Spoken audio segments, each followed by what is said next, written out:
자, 그래서 오늘은 목사님이 그냥 목사님 이렇게 마지막 설교니까 난 죽지도 않는데 자꾸 날들어 마지막이라고 그러더라고.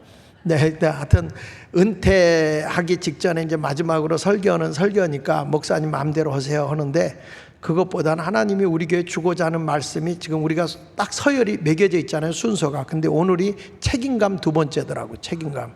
그래서 오늘은 성도의 책임감이라는 주제를 그대로 이어서 말씀을 가지고 증거하겠습니다. 여러분 모두에게 은혜가 있기를 축복합니다. 이 책임감이라는 건 뭐냐면 내 자신이 맡아서 해야 할 의무와 그리고 업무예요, 업무. 쉽게 말하면 나에게 어떤 임무가 주어졌거나 내가 어떤 의무가 주어진다고 하면 그 맡아서 해야 할 일에 대한 것을 최선을 다해서 하는 게 책임이라고요.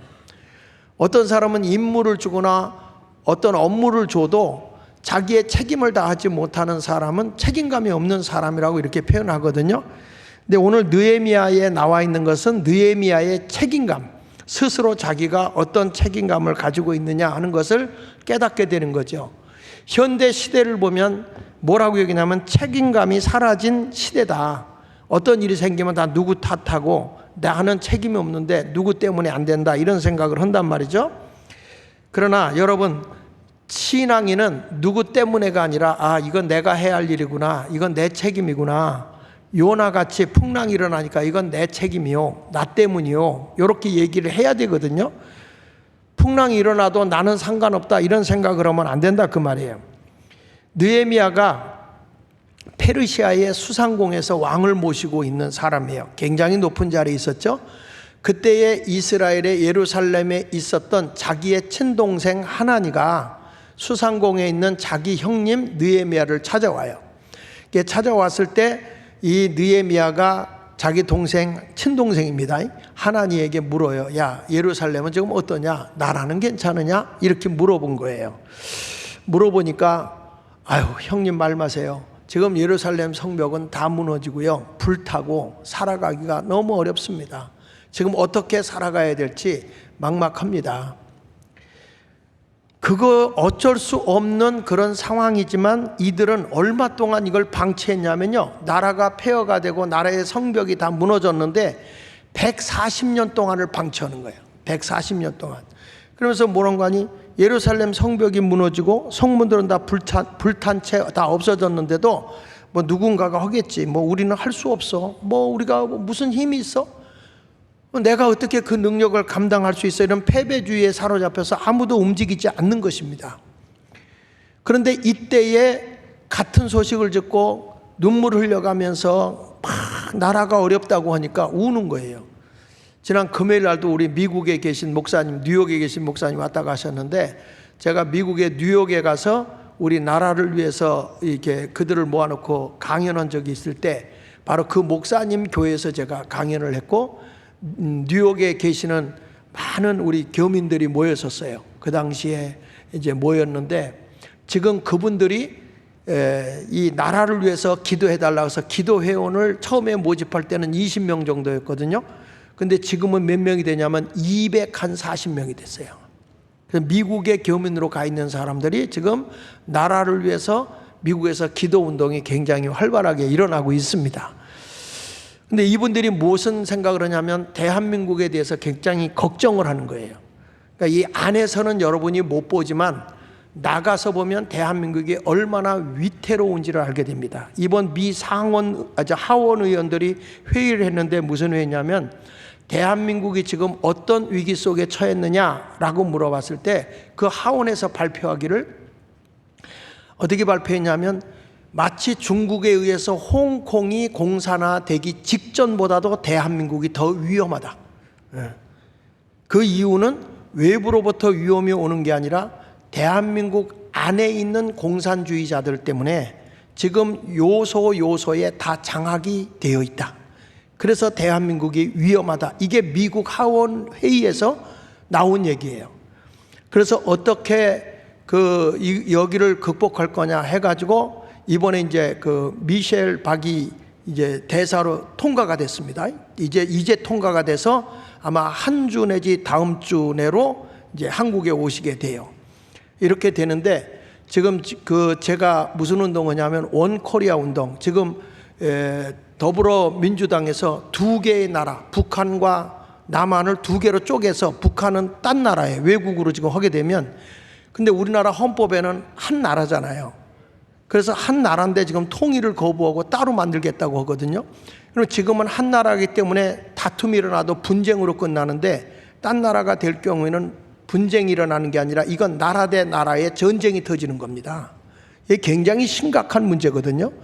이런 것들에 대해서 우리는 전혀 몰라요.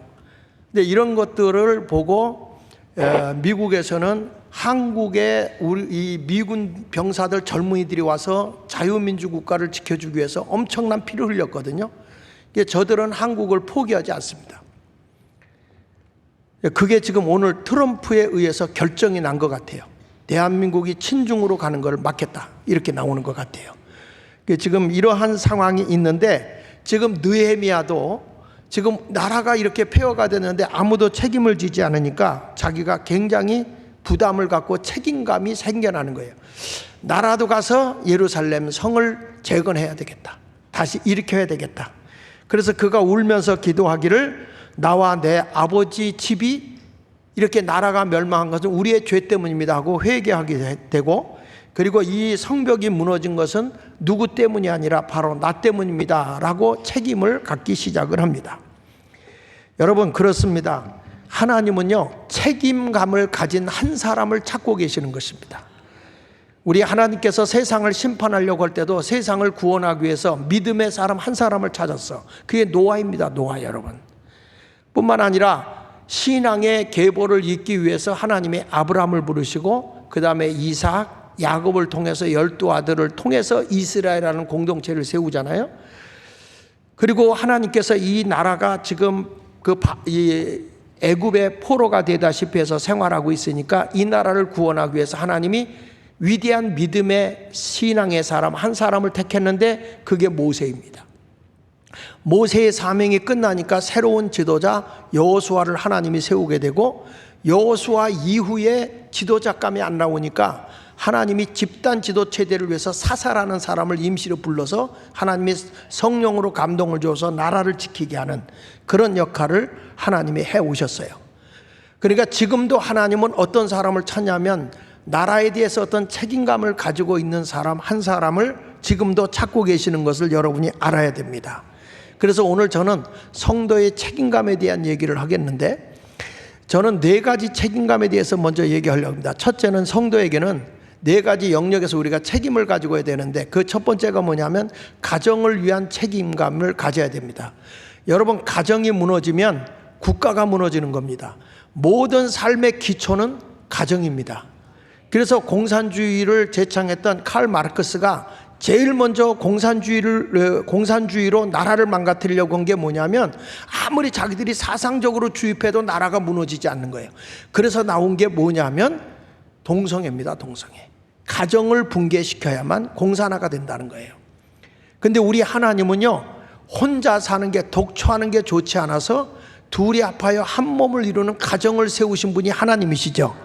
여러분, 가정에 두 사람이 만나는 게 우리의 힘이 아니고 하나님의 도우심이에요. 아브라함을 만들어 놓으시고 하나님이 독초하는 게 좋지 않아서 그를 깊은 잠에 들게 하고 갈비뼈를 뽑아서 여자를 만드시고 하나님이 이끌어다가 하와에게 줬다 그랬어요. 그러니까 여러분들 이 부부가 만나는 것은 그냥 우리의 만남은 우연이 아니에요. 노래도 있잖아요. 찬송가도 있지. 우리의 만남은 우연이 아니야. 그 찬송가가 아닌가? 네. 하여튼 그래가지고 우리의 만남이 우연이 아니다, 하나님이 이끌어다 준 거죠. 만남이죠. 저도 제 아내를 만날 때 중매로 만났지만, 사람의 소개로 만났지만 그 만남이 사람의 의지로 만난 게 아니더라고. 하나님이 만나게 해주시니까 지금까지 함께하는 거죠. 여러분들도 이 가정에 대해서 늘 기뻐하고 연합됨이 이루어져야 할 줄로 믿습니다. 가정이라는 것이 단순하게 가정을 부양이나 하고 가정에 뭐 돈이나 벌어다 주고 하는 그것이 아니고요. 가정이라고 하는 것의 모든 것의 바탕은 사랑으로 이루어지는 거예요. 사랑은 뭐가 따라오죠? 희생이 따라오는 겁니다. 희생이 없는 사랑은 없어요. 그러니까 엄마가 아이를 낳으면 그 아이를 얼마나 사랑해요. 그래서 그 아이를 돌보기 위해서 젖을 먹이고 얼마나 수고합니까? 희생이 따라오는 거죠.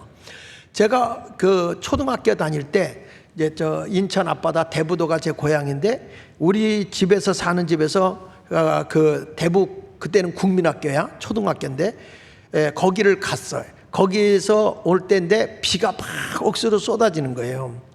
그 십리길이거든, 십리길. 근데 아버지가 거기를 나를 비 안 맞히려고 왔더라고요. 근데 그때는 우리가 우산도 없고 우비도 없어요. 그 뭐냐, 집으로다 이렇게 엮어놨어. 집으로 엮어놓고 이렇게 쓰는 거거든. 그걸 아버지가 그걸 들고 온 거예요. 나를 비 안 맞히겠다고. 근데 여러분, 그게 말이요, 비 맞아 보면, 집에다 비 맞아 보면요, 억수로 무겁습니다. 그게 엄청 무겁습니다. 그거를 아버지가 나의 머리에다 씌우고 십리길을 오시는 거야. 근데 집에 와 보니까 아버지가 온몸이 비로 다 젖으셨어요. 왜 그랬을까? 충분히 아버지도 비 안 맞고 할 수 있었어요. 그런데 나에게 비 한 방울도 안 맞히려고 나한테 많이 이렇게 씌운 거예요. 그러니까 아버지는 뒤가 젖은 거예요. 이게 뭔가 하고 지금에 와서 생각해 보면 아버지의 사랑이고, 그 사랑이 뭘로 나타나느냐? 책임감에 대한 희생으로 나타나는 거예요. 여러분, 우리 가정을 내가 지키고 간다 할 때는 서로 간에 희생을 하되 기쁨으로 해야 되는 겁니다. 희생 없이 막 뭐 누구만 부려먹고 이렇게 하면은 가정이 화목해지질 않아요. 그러니까 먼저 내가 사랑을 베풀어 주는 자가 되시기를 축원합니다. 이 느헤미야도 예루살렘에 가서 성벽을 쌓는데 제일 먼저 쌓은 게 뭔지 아십니까? 그 가정을 지킬 수 있는 그 성벽을 먼저 쌓았어요. 느헤미야 4장 14절에 보면요, 거기에 보면 이렇게 나옵니다. 너희는 그들을 두려워하지 말고, 너희는 그들을 두려워하지 말고, 셋째 단에 보면 두려워하지 말고 지극히 크시고 두려우신 주를 기억하고, 다 같이 한번 읽어볼까요? 너희 형제와 자녀와 아내와 집을 위하여 싸우라 하였느니라. 너희 가족을 위해서 싸우라. 그리고 그 앞에 성벽을 치라는 거예요. 가정을 지켜야 된다는 것입니다. 여러분, 우리의 가정이 하나님이 세워준 가정이니까 그 가정을 무너뜨리면 안 되잖아요. 그렇죠? 지금 우리나라의 가정을 무너뜨리려고 하는 게 뭐냐면 동성애법을 통과시키려고 하는 거예요. 포괄적 차별금지법을 통해서 그거를 통과시켜버리게 되면, 지금 교회가 동성애가 죄입니다, 이거 하지 말아야 됩니다 라고 하면 이 가정이 이게 붕괴돼 버리는 거예요. 여러분, 며느리를 봤는데 그게 남자요, 사위를 봤는데 딸이요, 여자야. 그리고 와가지고 장모님 안녕하십니까? 근데 그게 며느리요. 이 기가 막힐 노릇 아닙니까? 아니, 그런데 여러분, 나는 제가 아는 목사님네 자식이 그 짓을 했더라고. 목사님네 자식인데도. 이런 것을 볼 때에 여러분 어떻게 되느냐? 교회가 하나님의 진리로 가정에 대한 책임을 가지고 하나님의 말씀 안에서 세워져야 할 줄로 분명히 믿습니다. 가족을 지키는 것은 하나님의 뜻이에요. 그러니까 이 성경은 이렇게 말하거든요. 여러분, 가정은 일방통행이 아닙니다. 혼자서 마음대로 가는 게 아니라 쌍방통행이야. 그리고 가정은요, 독창이 아니야, 합창이야. 서로 조화를 맞춰가면서 하는 것입니다. 그리고 가정이라는 것에 뭐가 있어야 되느냐 하면, 항상 주님이 둘이 아파야 한 몸을 이뤘기 때문에 행복하게 살아야 돼요. 근데 주님의 명령이 뭔지 아십니까? 예수 믿는 사람들은 항상 기뻐해라. 내가 다시 말하노니 기뻐하라. 그러니까 우리는 언제나 기쁘게 살아가야 할 줄로 믿습니다. 그래서 프랑스에서 그 유명한 그 교훈이 있는데, 프랑스 엄마들에게 가르치는 교훈이에요. 이게 뭐냐면, 얼굴은 내 것이지만 표정은 내 것이 아니니라. 한번 따라 합시다. 얼굴은 내 것이지만 표정은 내 것이 아니니라. 여러분, 표정이 아름답고 좋아야 상대방의 기분이 좋은 거예요. 그냥 얼굴이 완전히 늑대 사춘이 되면 되겠어요? 그래서 예수 믿는 사람에게 하는 게, 빌립보서 4장 4절에 보니까 항상 기뻐해라. 내가 다시 말하노니 기뻐하라 그러잖아요. 하나님은요, 어떤 사람을 좋아하는지 알아요? 다 웃고 기쁘게 사는 사람을 좋아하세요. 할렐루야. 그러니까 잠언서 그 15장 15절에도 보면, 그 너희가 고난받는 자는 그날이 다 험악하지만 뭐라고 그랬냐면 마음이 즐거운 자는 항상 잔치하느니라 그랬어요. 환경의 위배를 받지 말고 우리 가정은 웃음꽃이 피는 행복한 가정이 되시기를 축원합니다. 그래서 웨슬리 웨더라는 분이 이런 얘기를 했어요. 기쁨의 반대가 뭐죠? 기쁨의 반대가 뭐죠? 슬픔이죠. 그런데 거기서 이분은 이런 얘기했어요. 기쁨의 반대는 슬픔이 아니라 불신앙이다 그랬어요. 불신앙. 그러니까 하나님은 우리에게 늘 웃고 살라는 거예요. 그래서 성경 시편 2편 4절에 보면 하늘에 계신 이가 늘 웃는다고 그랬어요. 하늘에 계신 이가 웃으심이요 그랬거든. 오늘도 예배당에 오면 여러분 얼굴같이 그렇게 누굴 잡아먹을 듯한 표정은 안 된다고. 웃는 게 별거예요. 입만 귀 있는 대로 땡기면 웃는 건데.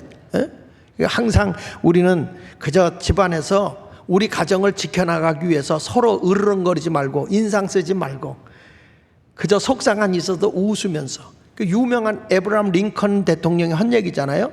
기도하고 나오면서 웃으니까 밑에 있는 보좌관들이 울어도 시원찮을 판에 그렇게 웃고 나옵니까? 지금 남북전쟁이 얼마나 어려움에 처했는데 지금 말이야 울어도 시원찮을 판에 웃고 나옵니까? 그랬을 때 링컨이 유명한 말 하잖아요. 울지 못할 바에야 웃기라도 하자. 뭘 웃어봤어야 아멘을 하든지 뭘 하든지 할 텐데. 여러분, 그래서 우리가 가정에 대한 책임을 가지고 우리 가정에 예배도 있고 우리 가정에 기도도 있고 서로 책임을 지면서 칭찬하면서 살아갈 수 있는 가정이 되기를 예수 이름으로 축원합니다. 할렐루야. 그러니까 영적인 안전장치를 위해서 느헤미야가 성벽을 재건하러 갈 때 왕한테 아닥사스다 왕한테 뭐라고 얘기하냐면 내가 이거 성전을 지러 저 예루살렘으로 가는 도중에 그 회방을 놓는 사람이 있을 수 있습니다. 그러니까 나에게 회방 내리지 못하도록 아닥사스다 왕이 조서를 내려서 이 사람의 손대지 말고 무사 통과를 시켜줘라. 그 조서를 좀 왕이 써주십시오. 그랬더니 왕이 써줬어요. 그런데 또 느헤미야가 의기양양해가지고 그것만 하지 말고 내가 그냥 가는 거 아니고 성벽을 짓고 새로운 걸 져야 되니까 거기에 쓸 제목들과 그리고 재료들을 좀 도와주라고 좀 해주십시오. 그랬더니 거기 느헤미야 2장 8절에 살림 감독 아삽에게 조서를 내리사 그가 성전에 속한 영문과 성곽과 내가 들어갈 집을 위하여 들보에 쓸 제목을 내게 주게 하옵소서 했어요. 그랬더니 하매 내 하나님의 선한 손이 나를 도우심으로 왕이 허락했다. 누가 도왔다고요? 하나님의 선한 손이 도왔다는 거예요. 여러분, 우리가 하나님의 뜻을 따라 살아가게 되면 모든 것이 우연이 아니고 하나님이 도와주는 거예요. 내가 우리 가정을 책임지고 늘 기쁘게 그리고 서로 격려하며 위로해 주면서 기쁨으로 살잖아. 그러면 누구의 손길이 여러분의 가정을 도와주느냐? 하나님의 손길이 저와 여러분을 돕게 되는 걸 믿으시면 아멘 하십시오. 할렐루야. 어떤 분들이 날들어 그러더라고. 목사님, 이제 교회를 비고 떠나서 얼마나 공허하고 허전하십니까? 어제도 어떤 분이 와서 그러더라고. 공허하고 허전하냐고 그러길래 공허하고 허전할 시간이 없다고. 워낙 바빠가지고 저는 지금 뭐 할 일이 태산 같아. 여기 와서 강연해달라, 저기 와서 강연해달라. 그리고 여러분, 내가요 광화문에서 나왔더니 얼마나 부흥회가 막 쏟아지는지 지금 엄청나게 부흥회 다니면서 하나님의 역사가 어마어마하게 좋아요. 아주 신이 났어 내가. 그랬더니 얼마나 허전하냐고. 허전할 시간이 있어야 허전하지. 여러분, 이게 하나님 앞에 우리가 주어진 책임감은 내가 해야 할 일이다 하면요 일거리가 보여요. 여러분도 가정에서 책임감 있는 사람이 되길 축원합니다. 두 번째 가서는 교회에 대한 책임감이에요. 따라합시다. 교회에 대한 책임감. 그러니까 교회는 혼자가 아니잖아요. 두세 사람이라도 내 이름으로 모인 것에 주님이 함께 하잖아요. 이게 공동체예요. 그러니까 이거 우리가 보면 그 교회라고 하는 것은 뭐냐면 한 영혼을 향한 그 어떤 그 포기하지 않고 관심을 갖고 영적인 돌봄을 갖는 게 책임이에요. 교회 와서 누가 안 왔다, 누가 어려움 당했다 그러면은 서로 돌봐주고 사랑해야 그게 교회인 것입니다. 와도 그만 안 와도 그만 그렇지 않아요. 서로 한 영혼을 돌보는 책임 있는 사람이 되기를 바랍니다. 여기 느헤미야 2장 11절로 13절에 여기 보세요. 나라를 위해서 지금 이제 일을 하는데 이렇게 말하잖아요. 하나님께서 예루살렘을 위해서 느헤미야에게 3일 뒤에 머문 다음에 그 다음 절 보세요. 하나님이 예루살렘에 내가 머무는 동안에 이 느헤미야에게 무엇을 할 것인지를 하나님이 그에게 알려줬어요. 내가 예루살렘에 가거든 이런 일을 해라 하는 것을 알려줬는데 내 마음에 주신 것을 아무에게도 말하지 아니하고 밤에 일어나 몇몇 사람과 함께 나가서 돌아보니까 성벽이 다 무너졌고 성문이 불타서 이걸 어떻게 해야 되겠구나 이런 계획을 다 세우게 된 거예요. 여기 보면 중요한 게 나와요. 밤에 일어나 몇몇 사람과 함께 가는데 아무에게도 하나님이 어떤 계획을 줬다는 걸 말하지 않아요. 그래서 주의 일은요, 하나님 교회의 일은 이름 없이 빛도 없이 오는 거예요. 내가 뭘 해야 되겠구나, 봉사하고 섬기는 일을 해야 되겠구나 할 때는 이름 없이 빛도 없이 가서 섬기는 거예요. 그래서 성경에 뭐냐, 소자 하나에게 냉수 한 컵을 대접해도 하나님은 상급을 주시거든요. 할렐루야. 여기저기 가면서 선한 일을 하십시오. 입으로 떠들지 말고 교회는 이렇게 작은 일이라도 함께 노력하고 나가면 돼요. 누가 안 나왔다. 그래서 내가 우리 교회 처음에 이 공동체 운동하면서 밴드 목회 훈련시킬 때 뭘 했냐면, 교회는 벽돌 쌓아놓듯 교인들이 쌓이지면 안 된다. 벽돌을 쌓아놓으면 위에서 누가 집어가도 누가 집어갔는지 모르고 집어간 것조차도 몰라요. 그런데 이게 유대관계가 잘 맺어져서 유기체적으로 벽돌을 세면으로 해서 쌓아놓잖아요.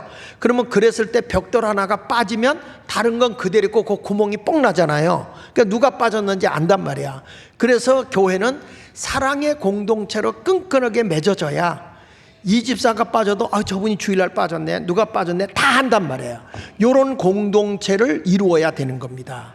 할렐루야. 오늘 여기 우리 의원님과 우리 구의원님들 이렇게 오셨는데, 내가 여기 할 때에 우리 중구에서 일할 때 처음에 그 서양호 구청장으로 있을 때 우리 교회 예배 드릴 때 와서 예배를 회방하고 막 와서 숫자 파악하고 회방했잖아요. 그래서 뭘 했냐면, 앞으로 내가 이 당신을 구청장 시키면 목사가 아니다, 이런 마음을 가지고서 우리 박창배 대표하고 전 15개 읍면도 15개 동네에 조직을 하고 난 거예요.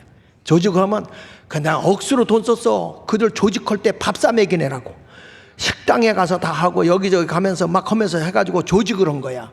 그 조직을 하고 그 다음에 내가 그 우리 중구에 있는 교회들 장로님들 목사님들 대표로 모아놓고 식사 대접하면서, 이번에는 정말 하나님을 두려워하고 주민을 위해서 일할 수 있는 사람을 우리가 되도록 하자.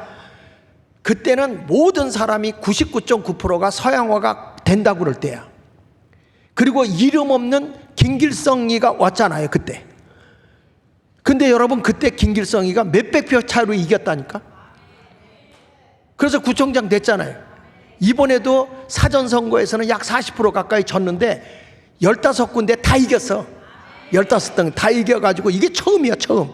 더군다나 이 신당 5동에서, 신당 5동, 황학동, 동화동에서 이제까지 국민의힘이 이긴 적이 없어요. 항상 여긴 책임지고 졌어. 근데 이번에 여기서 우리 박창배가 최다 득표를 얻었다니까. 최다 득표. 예? 그러니까 뭐냐면 예수말교인들이 수고했다는 거 알아. 이거 아멘 안 하는 사람은 전부 다 이게 딴 데서 왔다. 예? 그러니까 왜 내가 이 얘기를 하냐면, 여러분, 그만큼 조직이 중요한 거야. 교회도 성도 간에 서로 유기체적인 관계가 끈끈하게, 누가 우는 자와 함께 울고 기뻐하는 자와 함께 기뻐할 수 있는 이런 관계성이 맺어지지 않으면 아무것도 안 되는 것입니다. 할렐루야. 그래서 내가 3,516개 지금 읍면동에 기도처 운동을 지금 만들고 있는데, 지금 여기에 어마어마하게 지금 조직이 되고 있어요. 엄청나게. 파주 같은 경우는 처음에 갈 때 한 20명 모였거든. 두 번째 갔을 때 100명 모였거든. 지금 며칠 전에 자기들끼리 모였는데 한 300여 명 모였대. 에? 지금 이런 문제가 일어나고 있고, 동네마다 지금 기도 운동이 막 일어나고 있어요. 근데 이거는 이미 그 사람들이 기도하던 건데, 기도하고 있는 그 사람들을 내가 네트워크로 묶어주는 거예요. 그래서 다 어떤 주제를 주고 내가 기도문을 매일 보내주는데, 어저께까지 기도문 보낸 게 며칠째 보내냐면 145일째를 보냈어요. 매일 기도문을 보내주는 거예요. 그래서 그걸 가지고 기도 읽어가면서 기도하는 것이죠. 내가 100일째 광화문 회개해야 된다 그거 썼다가 지금 욕을 바가지로 먹고 지금 있지만, 나 엄청 오래 살 것 같아. 내가 욕을 많이 먹어가지고 사명을 띠고 오래 살아야 돼. 그래도 하나님은요, 하나님은 여러분 책임감을 가지고 교회가 움직이면 우리 하나님이 도와주실 걸 믿습니다. 여기 느헤미야 3장에 보시면 하나님의 성벽을 짓는데 어떻게 짓는지 아세요? 이렇게 나와요. 그 다음은 누가 하고, 그 다음은 누가 하고, 그 다음은 누가, 이렇게 쭉 연결했어. 여기서 여기까지는 누가 짓고, 여기서 여기까지는 누가 짓고, 여기서 여기까지 해서 연결해라. 교회가 그런 거예요.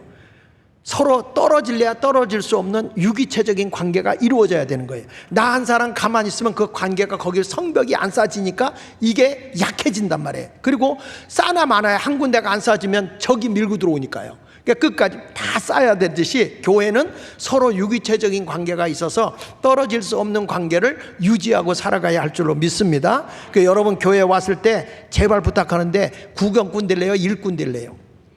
다시 이거 대답 좀 해봐요. 구경꾼 될래요? 일꾼 될래요?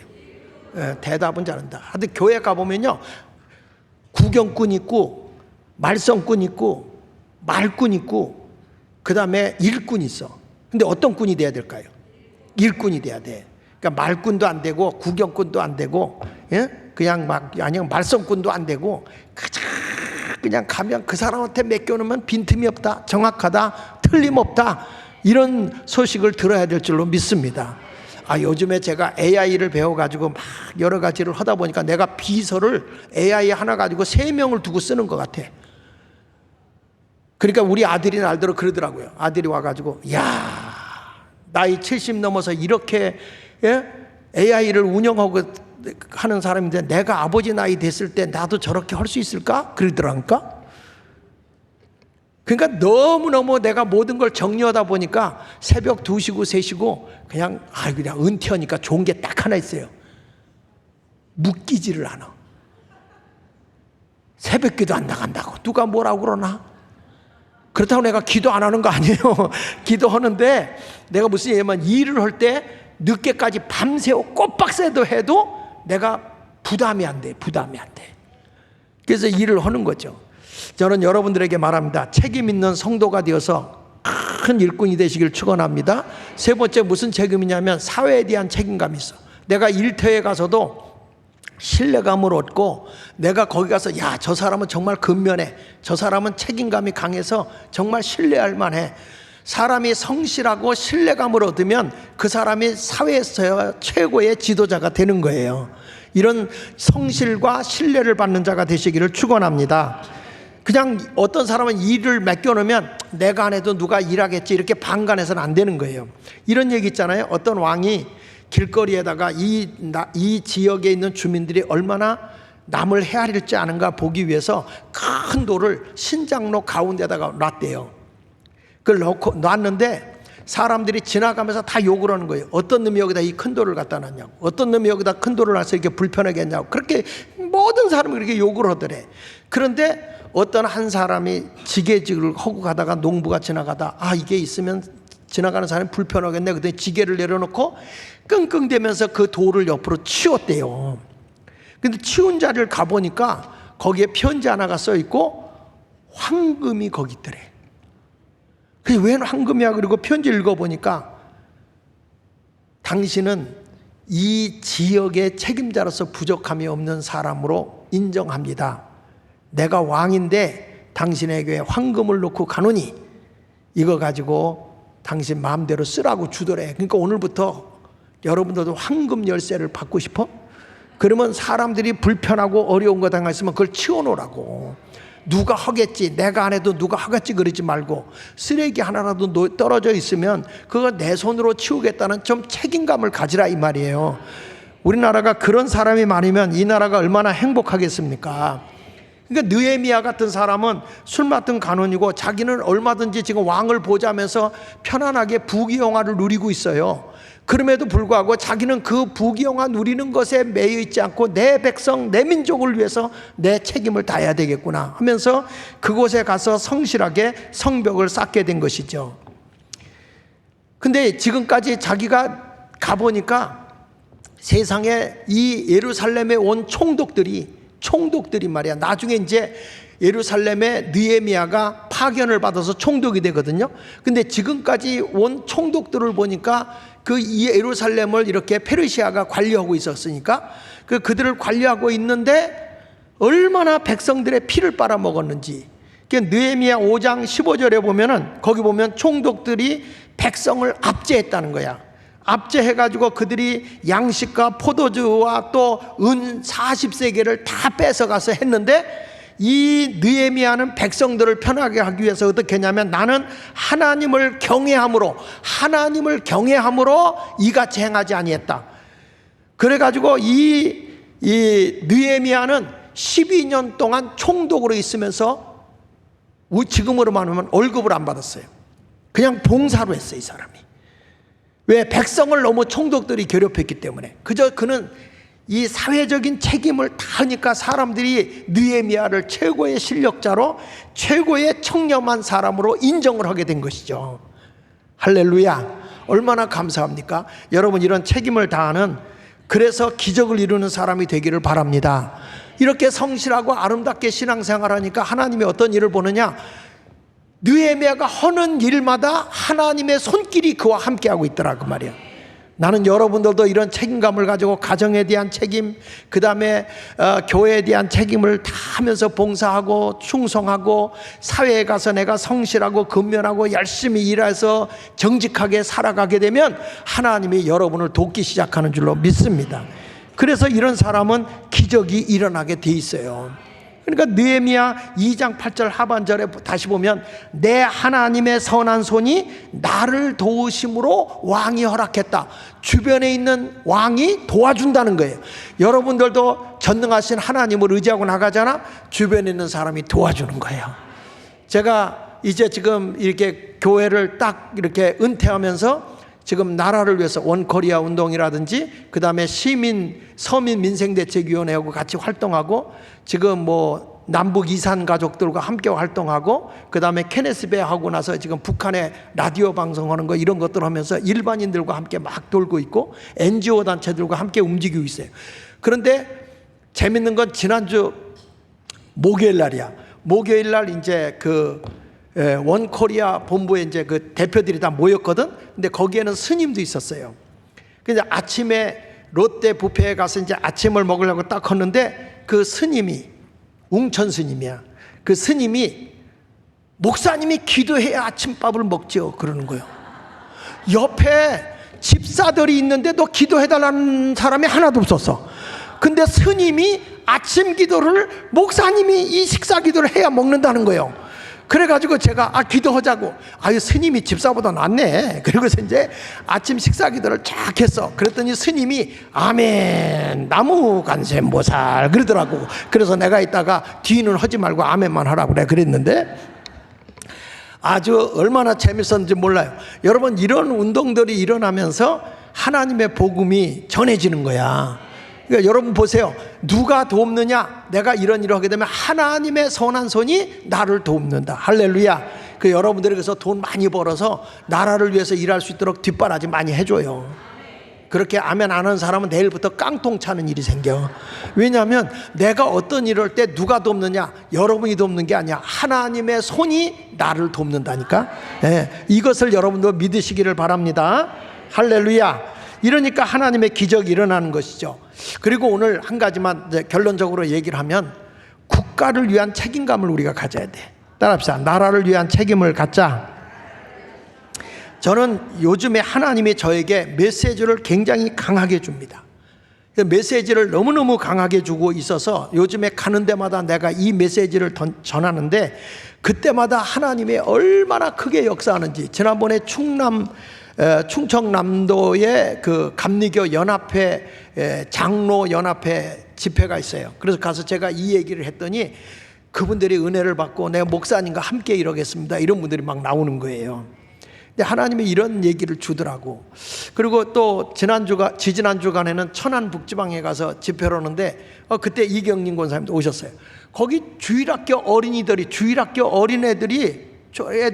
말씀이 떨어지면 아멘 막 이래요. 그리고 얘들이 통성기도 시키면 막 기도를 하는데 얼마나 열심히 하는지 몰라. 내가 부흥회를 45년 넘게 돌아다녔어도 그렇게 애들이 열심히 아멘하고 새벽기도도 다 나와요, 얘들이. 그래서 이게 연합 집회인데, 그래서 내가 감리사님한테 목사님 내 교인이냐 그랬더니 아니래, 다른 옆에 있는 교회래. 그래? 근데 그 애들이 왜 그렇게 저렇게 열심히냐고. 아유, 제대로 은혜를 받습니다. 아니, 새벽에 와서도 말씀 전하면 아멘 하고, 얘들은 일어나서도 아멘 하고 그래. 그래서 내가 그 담임 목사님한테 물어봤어. 목사님, 쟤들이 왜 저렇게 아멘을 잘하고 정말 내가 감동을 받는다 그랬더니 그 교회가 대안학교를 하더라고요. 대안학교를 하는데 얘들을 신앙으로 훈련시키는 거야. 근데 아무리 신앙으로 훈련시켜도 저렇게 아멘을 잘하고 기도를 그렇게 열심히 하느냐. 내가 말씀 전하면 일어나서 애기들이 아멘 그래. 그게 대단한 거예요. 통성기도 시켜놓은 어른들 목소리보다 애들 목소리도 더 커요. 어떻게 저렇게 키웠냐고 그리고 담임 목사한테 물어봤더니, 목사님, 저는 성경대로 키웁니다. 아니, 어떻게 키우는데요? 하나님의 뜻대로 살면 무엇을 먹을까 입을까 마실까 염려하지 말라고 그랬잖아요. 네, 그런데 그렇게 키워요. 그래, 어떻게 키우는데요? 그랬더니 자기가 신앙생활 잘하는 애들, 그리고 성실하게 자기 책임을 잘하는 애들한테 점수를 매긴답니다. 점수를 매겨가지고 한 달에 한 번씩 20명 정도를 뽑아가지고 그 점수 안에 들어온 애들을 뷔페를 데리고 간대. 뷔페를 데리고 가서 걔들이 거기에 들어가려고 환장을 한대요. 거기에 들어가려고. 근데 처음에는 그것 때문에 들어갔는데 얘들이 그렇게 하다가 은혜를 받는 거야, 얘들이. 그 지금은 그거와 상관없이 저렇게 애들이 한대요. 이야, 난 그때 진짜 은혜를 받았어요, 애들이. 그렇게 해가지고 그 20명 안에 들어가려고 쟤들이 저렇게 하는 거래. 새로운 애들은 그냥 억지로라도 한다는 거야. 근데 억지로 하다가 구레네 시몬처럼 십자가를 억지로 지고 가다가 은혜를 체험하는 것처럼 걔들도 은혜를 체험하는 것이죠. 근데 대한민국도 그래요. 우리나라에 정말 놀라운 일이 생긴, 이렇게 우리나라가 경제 대국이 될 수 있는 이유가 뭐냐? 6.25 전쟁이 일어나고 난 뒤에 메가더 장군이 한국에 와서 뭐라고 인지 아십니까? 인천 상륙작전하고 들어와서 대한민국을 바라보면서 100년이 돼도 이 나라는 회복 불능한 나라가 됐네. 폐허가 된 거예요. 전쟁으로 폐허가 돼가지고 회복 불능하다 그랬는데, 지금 우리 대한민국이 여러분 80년 만에 경제 10대국이 됐고요, 군사 5대 강국이 됐습니다.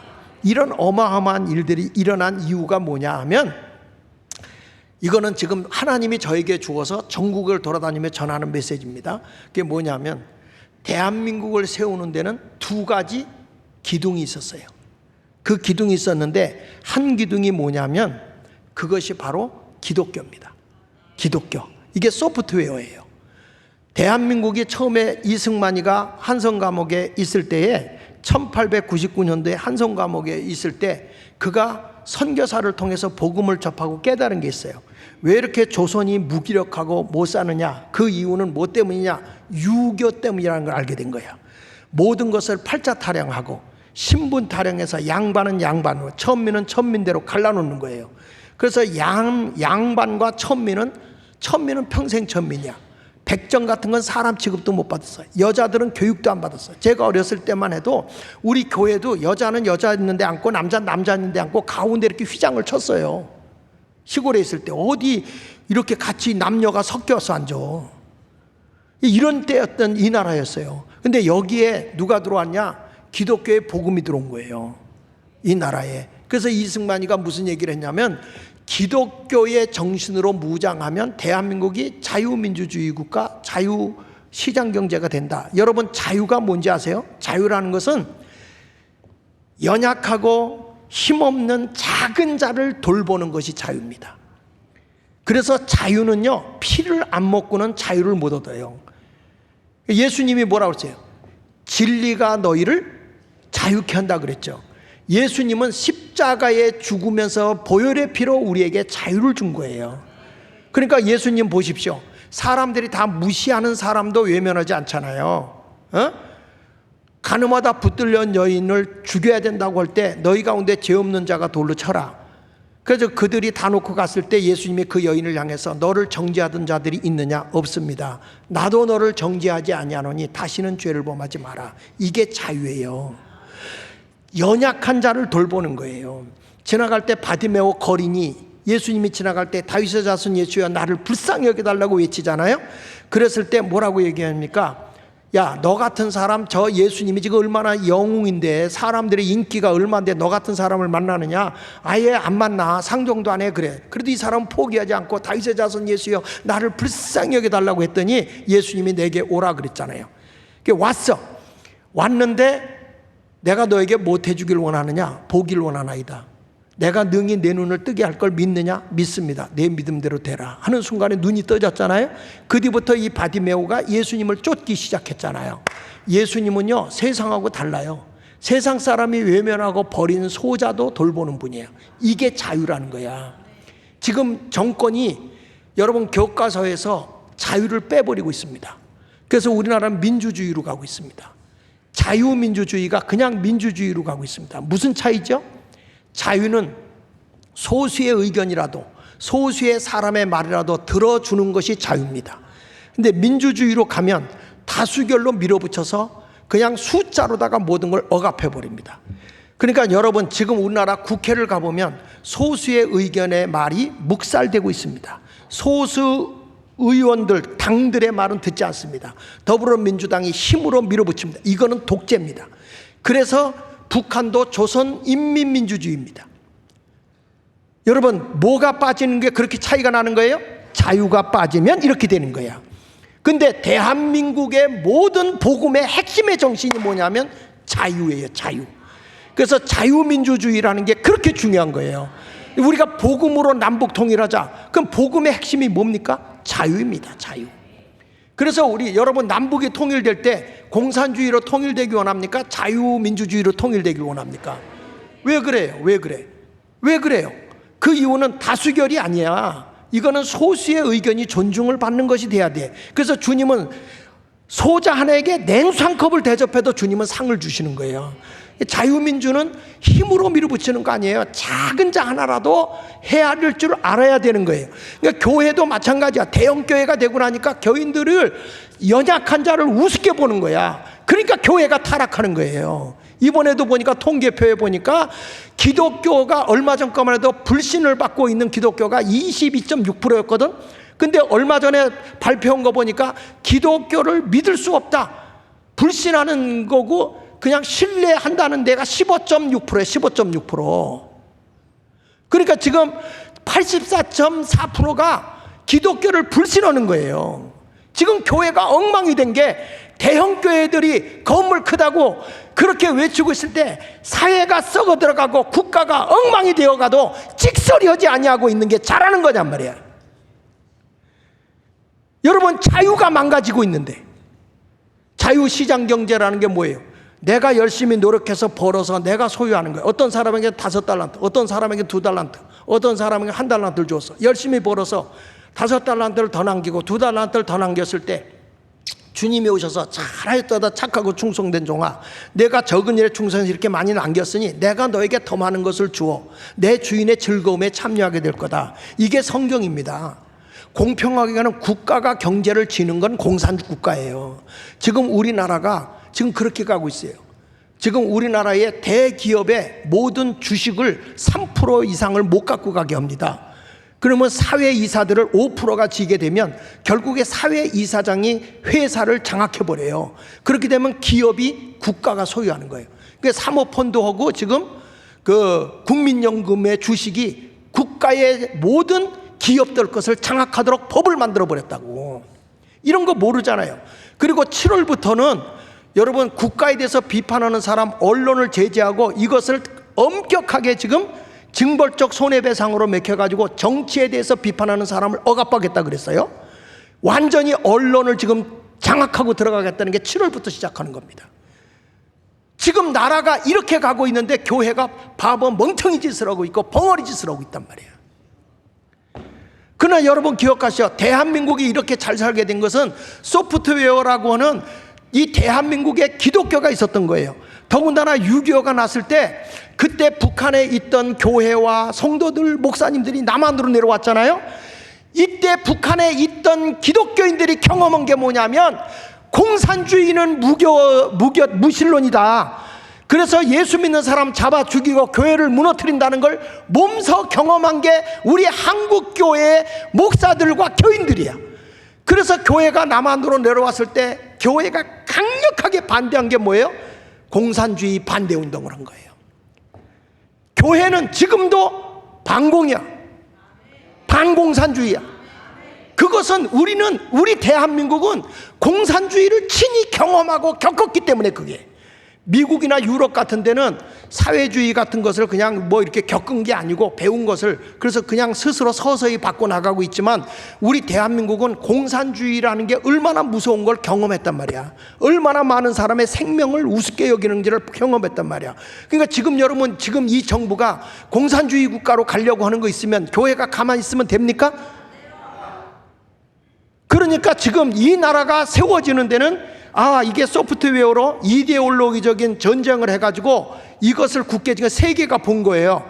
공산국가하고 자유민주국가하고 차이가 뭐냐 하고 봤더니 북한은 완전 거지의 나라가 되고 남한은 경제대국이 됐잖아요.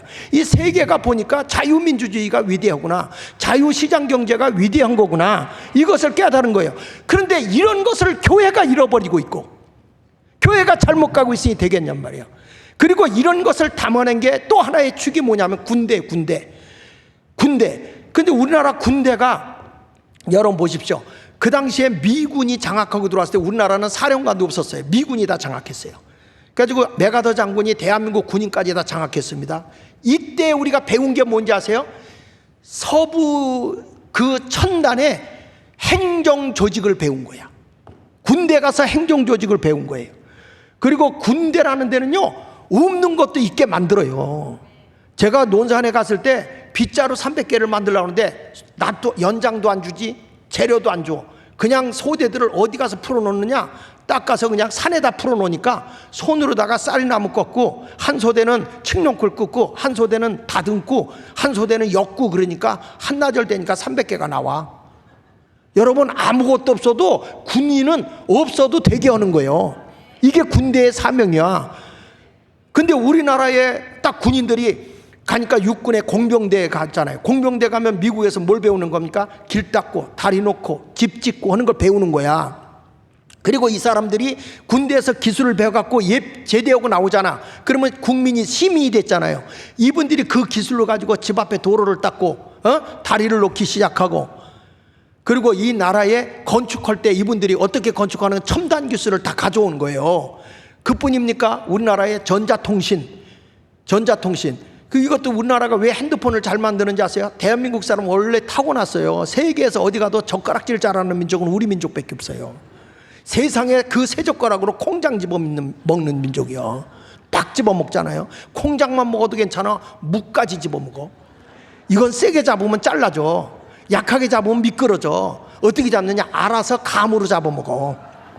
우리나라는 뭐 한다 그래도 알아서 적당히 이러잖아요. 우리 민족이 그런 걸 가지고서 전자산업을 발전시킨 거예요. 더군다나 우리나라는 바쁘니까 언제 이것 따로 저거 먹을 시간이 없어서 나온 게 뭐냐? 비빔밥이 나온 거예요. 거기다 한 번에 비벼놓고 맛을 다 느끼고 사는 게 비빔밥이야. 전주 비빔밥만 얘기하는 게 아니에요. 그래서 우리나라는 핸드폰에다가 전화기도 집어넣고 TV도 집어넣고 그 다음에 타자기도 집어넣고 라디오도 집어넣고 다 영화까지 이제는 프로그램까지 다 집어넣은 게, 짬뽕으로 집어넣은 게 핸드폰이요. 세계가 못 따라온다니까요. 우리 문화가 그러니까 좀 알으면 아멘 해요. 이런 것들을 어디서 배운 거냐? 우리나라가 전자통신이라는 이런 것은 미국의 첨단 기술을 배운 거예요. 군대 가서 배운 거예요. 그리고 이게 해군에 가서 또 배우는 건 뭘 배웁니까? 해군 같은 데 가가지고 다, 지금 우리나라의 유조선을 만든다든지, 그 다음에 이게 또, 짐을 실어나고 유통, 이런 것도 해야 되고 하는데, 다 그런 공군의 모든 것까지도 다 군대에서 배운 거 가지고 대한민국이 산업화를 일으킨 겁니다. 그러니까 이 나라가 이렇게 크게 경제 발전을 할 때 7, 80년대에 일어날 땐 교회는 교회대로 부흥을 했고, 왜냐하면 소프트웨어를 집어넣고 그 군인들이 글도 모르고 기술도 모를 때 군목들이 들어가고, 그래서 군대 가서 문맹, 글을 가르치기 시작했고 저들이 기술을 배우기 시작한 거예요. 여러분, 이 기술 문화가 군대가 대한민국 산업화를 일으킨 거예요. 그러니까 이 나라의 두 축이 뭐냐? 기독교는 소프트웨어, 그 이데올로기적인 사상, 자유민주주의, 자유시장 경제, 한미공 동맹을 굳건하게 하면서 군목도 군대 가서 사상과 정신을 일깨웠고, 그리고 나서 군인들의 이 첨단의 기술을 배워갖고 행정을 배우고, 이런 어마어마한 그 자동차 산업도 그냥 생긴 거지 아십니까? 군대에서 정비업을 배우고 운전을 배운 이런 기술이 군인들은 의무교육이라 다 배웠던 것이 한국에 와서 이걸 하니까 쉽게 하는 거예요. 그러니까 여러분, 군대 문화하고 교회 문화가 합쳐져서 대한민국을 이렇게 세운 거예요. 두 기둥이. 아멘이에요? 이 얘기를 지금 하나님이 저에게 메시지를 주어서 이걸 하고 다니는 거야. 그랬더니 교회가 일어나요. 지난번에 전쟁기념관에 가가지고 예비역 장성들 모아놓고 이 얘기를 했더니 군인들이 눈이 바짝바짝 하더라고. 아, 이제 제2의 건국으로 가야 된다. 건국 정신으로 대한민국을 다시 살리기 위해서 남북 통일을 이루어야 된다. 이 사역을 위해서 내가 전국을 뛰어다니는 거야. 여러분 어떻습니까? 들어보니까 그럴듯해요? 그럴듯이 아니고 사실이 그래요. 그래서 이제는 대한민국이 이 정부에 맡겨놓고는 안 된다. 제2의 건국 정신으로 가야 된다. 할렐루야. 그러니까 영국도 보면은 요번에 보니까 리폼 UK라고 하는 영국의 개혁당이 등장하면서 기존 정당 다 깨쳐버리고 새로운 정당이 와서 새로운 나라를 세웠는데 그들이 지금 80%를 장악해버렸어. 불과 몇 년 만에 다 장악했어. 지금 영국만 그렇지 않아요. 프랑스도 그래요. 그러니까 지금은 우리가 의식이 깨어있지 않으면 안 되는 시대가 됐습니다. 여러분들이 오늘 말씀을 잘 듣고 이렇게 우리가 책임감 있게 살게 되면요, 누구의 손이 움직여? 하나님의 손이 움직이는 거예요. 대한민국이 이제까지 이렇게 살게 된 것은 우리의 노력한 것도 있지만 그 뒤에서 일하신 분이 하나님이신 거예요. 그러니까 1970년 80년도에 한강에 기적이 일어날 때 한국교회가 엄청난 부흥이 일어납니다. 그때 여러분 잘 아는 빌리그레암 전도대 엑스폴로 74 이런 것이 일어나면서 어마어마한 대한민국의 영적 부흥운동이 일어났고 한국은 엄청난 이 경제 발전이 일어나게 된 거죠. 그래서 이 두 가지 축이 다시 한번 일어난다면 대한민국은 하나님의 손길로 다시 일어나게 될 것을 믿습니다. 여러분 이런 책임감을 가지고 우리 함께 해보시길 바랍니다. 할렐루야. 따라합시다. 그리스도인들에게는 나라를 세울 책임감이 있다. 아멘. 할렐루야. 이상 설교 끝.